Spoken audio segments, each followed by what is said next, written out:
कि हे परमात्मा, हे सतगुरुदेव भगवान, आपके स्वरूप के अलावा मन कर्म वचन से मैं किसी और में आस्था नहीं लगाऊंगा, कोई भी मुझे स्वीकार्य नहीं होगा आपके इस वास्तविक रूप के अलावा, स्वरूप के अलावा। जब तक इतनी दृढ़ता, इतना विश्वास हमारे अंदर नहीं आएगा, तब तक हम परमात्मा की त्रिकुटी वाली उस परीक्षा पर सफल नहीं हो सकते। इसलिए भाई और बहनों, अगर किसी भगत भाई बहन के मन में जरा भी कोई गफलत हो, क्योंकि बहुत सारे भाई बहन दास सुनता है, उनकी आस्था थोड़ी बहुत मुझ 2 कोड़ी के जीव, मुझ पवन दास के ऊपर भी है, तो भाई अपनी गलतियों को सुधार लो। मेरे ऊपर आपकी आस्था हो सकती है, लेकिन अपने गुरु भाई के तहत, अपने गुरु की तरह नहीं, अपने गुरु भाई की तरह आप जी मेरे ऊपर आस्था जो है लगा सकते हैं। वो भी ये सोचकर कि भाई देखो इस पवन भगत जी को परमात्मा ने जो है वो कैसा ज्ञान दिया है।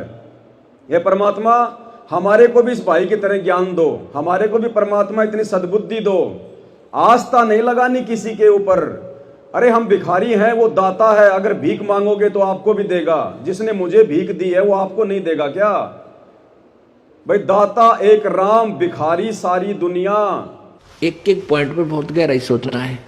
अब कोई भक्त ज्ञान सुना रहा है, बहुत अच्छी बात है, उसके द्वारा सुने ज्ञान पर अमल करे और उससे कहे भाई मुझे भी गुरुदेव के पास ले चलो, मेरा कल्याण करा दो। और आपने नाम ले रखा है और फिर कोई चर्चा चलती है, ऐसी कोई बात नहीं, फिर भी सुनो। और कोई पुराना भक्त है वो अच्छी अच्छी बातें बताएगा तो बहुत अच्छी बात है, गदगद हो जाओ कि मेरे गुरुजी ने कितना अच्छा ज्ञान दिया हुआ इस बच्चे को, भाई को, बहन को, और ये सब गुरुजी का ही दिया हुआ ज्ञान है, इसका नहीं है। तो उसमें आपको एज ए भाई यानी गुरु भाई गुरु बहन तो आपकी श्रद्धा हो सकती है, लेकिन अन्य दृष्टिकोण से, क्योंकि हम फिर उस पर इतना आसक्त हो जाते हैं, उसको फिर प्रणाम करने लग जाते हैं, बड़ा अच्छा भगत है। तो ऐसे ये बीमारी हमारे भगत समाज में पड़ी रही और इसका लाभ ये काल उठा गया। तो हमने किसी भी भगत पर गुरु की तरह आस्था नहीं लगानी है, वरना अपना बना बनाया काम बिगाड़ देंगे। इस पवनदास के रूप में गुरुजी लीला कर रहे हैं। अच्छा, गुरुजी समर्थ नहीं है जो पवनदास की जरूरत पड़ेगी गुरुजी को, वो समर्थ है। उसने दिखाया 650 साल पहले कि मुझे किसी आदमी की जरूरत नहीं है, मुझे अपना काम करवाने के लिए मुझे किसी भगत की आवश्यकता नहीं है। 650 साल पहले उस परमात्मा ने एक भैंसा राम को निमित्त बना के वेदों के मंत्र बुलवा दिए। वो समर्थ है, उसे किसी भगत की जरूरत नहीं है। इसलिए ये गलतफहमियां अपने दिलो दिमाग से निकाल देना। ये सबसे बड़ी गलती होगी उस भगत की, यदि वो अपने गुरुजी को यदि वो किसी और में देखता है तो। इसकी कोई माफी नहीं है, कोई माफी नहीं है। अगर जरा सी भी कोई गफलत है अपने दिलो दिमाग से निकाल देना।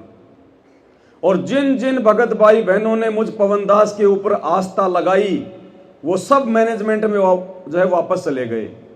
2022 में जो छटनी हुई थी, जिसमें सैकड़ों भगत सात संगतियां छोड़ छोड़ के निकल गए, वापस अपना नाम शुद्ध करवा लिया, सतलोक आश्रम मैनेजमेंट में उसी गंदगी में वापस चले गए। वो सारे के सारे भगत वही थे जिनकी आस्था मुझ पवन दास के ऊपर हो गई थी कि हमारा गुरु तो पवन दास है, हमारा भगवान तो पवन दास है। वो मेरे ऊपर आश्रित हो गए थे। सात संगति में परमात्मा ऐसी कमजोर आत्माओं को कोई जगह नहीं देगा। इसलिए अब भी यदि कोई 1-2% भाई बहन ऐसे हों जिनकी आस्था मुझ नीच 2 कोड़ी के जीव में, मुझ गधे में हो, भाई समय रहते भगवान को दंडवत करके नाक रगड़ रगड़ के माफी मांग लेना, अन्यथा बिल्कुल भी बचाव नहीं होगा, बिल्कुल भी बचाव। एक साधे सब सदे, सब साधे सब जाए, और माली सींचे मूल को फले फूले अघाए। इस परमात्मा पे पूर्णतया जब तक आस्था नहीं होगी, अगर जरा सी भी आपकी आस्था अगर किसी भगत में हो गई, मार खाओगे, मार। यही गधे कुत्ते सुअर बनते रहोगे, क्योंकि ये पतिव्रता पद की भक्ति है। पतिव्रता पद का मतलब केवल अपने गुरुजी में आस्था। भाई और बहनों, अगर मुझ पवन दास ने अगर यही नौटंकी करनी होती, यही ड्रामा करना होता, तो संजय दिल्ली वाले की तरह मैं भी संगत को अपने पीछे लगा लेता, मैनेजमेंट की तरह मैं भी संगत को अपने पीछे लगा लेता, लेकिन परमात्मा ने बहुत सोच समझ के इस नीच दो कौड़ी के जीव इस पवन दास को संगत में सात संगतियों के लिए खड़ा किया है। तो भाई हम ये गलती सौपन में भी नहीं कर सकते। ये गुरु बनने वाली, संगत को जो है भ्रमित करने वाली, भक्ति मार्ग में अपने स्वार्थ को आगे रखने वाली ये गलती ये पवन दास जिंदगी में नहीं करेगा भाई, जिंदगी में नहीं करेगा। मरने को मर जाएंगे, लेकिन परमात्मा ने जो सेवा दी है एक भगत बनकर, जो अपना शिष्य धर्म निभाने की और भक्ति करके अपना मोक्ष करवाने की, केवल यही तक दास सीमित है। इससे ज्यादा कोई सोच नहीं है। वो अंतर्यामी भगवान है, सब जानता है। इसलिए ये गलती आप संगत वालों ने भूल कर नहीं करनी। भूल कर भी चाहे परमात्मा आपके घर पर साक्षात ही प्रकट हो जाए, सतगुरु रामपाल जी, और 1 सेकंड में तो मेरा रूप बना हुआ है, और 1 सेकंड में परमात्मा जो है बल्कि अपने रूप में आ जाए, 1 सेकंड में तो मुझ पवनदास का रूप बना हुआ है, 1 सेकंड में गुरुजी अपने रूप में, तो भी आपने दंडवत नहीं करना है, कोई आस्था नहीं बनानी है, काल का जाल समझना है, काल का जाल, कि जब तक मेरे गुरुजी पूर्णतया अपने वास्तविक रूप में नहीं आएंगे और जब तक मैं उनको दंडवत करके मंत्रों का जाप नहीं कर लूंगा, तब तक मैं कोई भी अपने गुरुजी वाली आस्था इस रूप में नहीं बनाऊंगा। अगर यहां फैल है तो त्रिकुटी में कभी जिंदगी में पास नहीं हो सकते, जिंदगी में। तो यहां क्या कह रहे हैं यहां पे धर्मदास जी कि तीर्थ व्रत मैं नहीं करूं, ना मंदिर पूजा हो, मनसा वाचा कर्मणा मोय और न दूजाओ। हे गुरुदेव भगवान, मैं मन कर्म वचन से ये प्रतिज्ञा करता हूं, संकल्प करता हूं कि आपके स्वरूप के अलावा, आपके रूप के अलावा मैं किसी में भी कोई भी आस्था नहीं लगाऊंगा। अन्यथा भाई अब चलो ठीक है, वो जो काल है वो गुरुजी का रूप तो नहीं बना सकता, क्योंकि वो तो सबका बाप है, उसका भी बाप है। ये गलती वो काल नहीं करेगा संत रामपाल जी का रूप बनाने की। सतलोक में उसने एक गलती करी, उसकी सजा उसे पता है कि तुझे क्या सजा मिली है। तुझे ऐसी सजा मिल गई जिसकी माफी नहीं है। भाई वो दूसरी गलती नहीं करेगा कि वो अपने बाप का रूप बना लेगा। बाप का रूप बनाने का मतलब क्या होता है पता है? सदा सदा के लिए उसको निष्कासित कर देना, सदा सदा के लिए। अरे भगवान शंकर के मना करने के बाद में पार्वती ने भगवान शंकर की भाभी का रूप बना लिया। विष्णु जी की जो पत्नी है, जब वो राम रूप में आए हुए थे तो पार्वती ने सीता का रूप बनाकर श्री रामचंद्र जी के आगे आके खड़ी हो गई। जिस समय श्री रामचंद्र जी रो रहे थे कि हाय सीते मेरी सीता कहां गई। और जब भगवान शंकर को इस बात का पता चला कि पार्वती ने तो मेरी मां का रूप बना लिया, इसने तो सीता का रूप बना लिया, ये तो श्री रामचंद्र जी की जो है परीक्षा लेकर आई है, उसने सदा सदा के लिए पार्वती को रिजेक्ट कर दिया कि मैं अब तुझे पत्नी रूप में स्वीकार नहीं कर सकता, क्योंकि तूने मेरी मां का रूप बना लिया। तो भाई और बहनों, क्या काल को इस बात का नहीं पता है?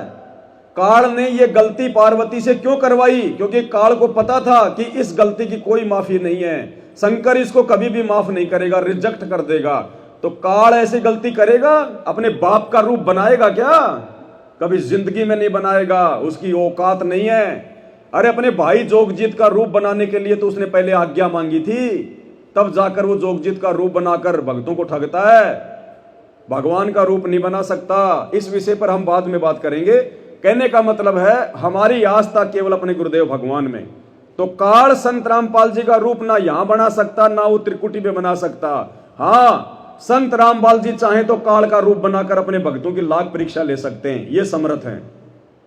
लेकिन वो काल त्रिकुटी पर मुझ पवन दास का रूप बना सकता है, वो मेरा रूप बना सकता है, आपका रूप बना सकता है, वो किसी देवी देवता का रूप बना सकता है। वो 1000 कला का भगवान है।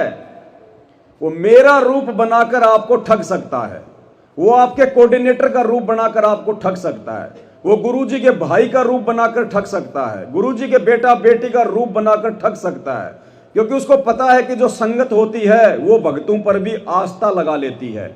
जैसे आज पूरा का पूरा सतलोक आश्रम मैनेजमेंट हरियाणा अपने गुरुजी को छोड़कर अपने कोऑर्डिनेटरों के ऊपर, गुरुजी के बेटा बेटी भाई बंधु रिश्तेदारों के ऊपर आंख बंद करके विश्वास करके चल रहा है। गुरुजी के ज्ञान में कहीं भी राजनीति करने का आदेश नहीं है, लेकिन गुरुजी का परिवार अगर राजनीति का आदेश देता है, एक पीला पर्चा निकाल देता है, सबके सब लोग राजनीति करने लग जाते हैं, क्योंकि उनकी आस्था गुरुजी के परिवार पे हो गई है। तो काल हम भक्तों को ठगने के लिए जिस पर भी हमारी आस्था होगी उसी का रूप बना के हमें ठगने का पूरा प्रयास करेगा। तो भैया वो काल गुरुजी के परिवार का भी रूप बना सकता है, क्योंकि 90% संगत की आस्था गुरुजी के परिवार पे है। और इधर सत्सेवकों को ठगने के लिए वो मुझ पवन दास का भी रूप बना के खड़ा हो सकता है, क्योंकि कुछ एक सत्सेवकों की आस्था थोड़ी बहुत मुझ पवन दास में है। इसलिए भाई मैं ये बातें आप सबको बोल के मैं परमात्मा का दोषी होने से बच रहा हूं, क्योंकि मैं तुम्हें अपने पीछे लगाने नहीं आया। मेरा मकसद कोई संत बनना, कोई गुरु बनना, कोई आश्रम खोलना, संगत के जो के दान धर्म से अपना जीवन यापन करना, ये मेरा काम नहीं है। मुझे कोई संताई नहीं चाहिए, मुझे कोई महंताई नहीं चाहिए, मुझे तो मेरा परमात्मा चाहिए जो मुझे मिल गया। अब मुझे उनकी मर्यादा में रह के उनका भगत बन के मुझे तो अपना मोक्ष करवाना है। इसलिए ये गलतियां भाई बिल्कुल भूल कर भी सौपन में ना करें।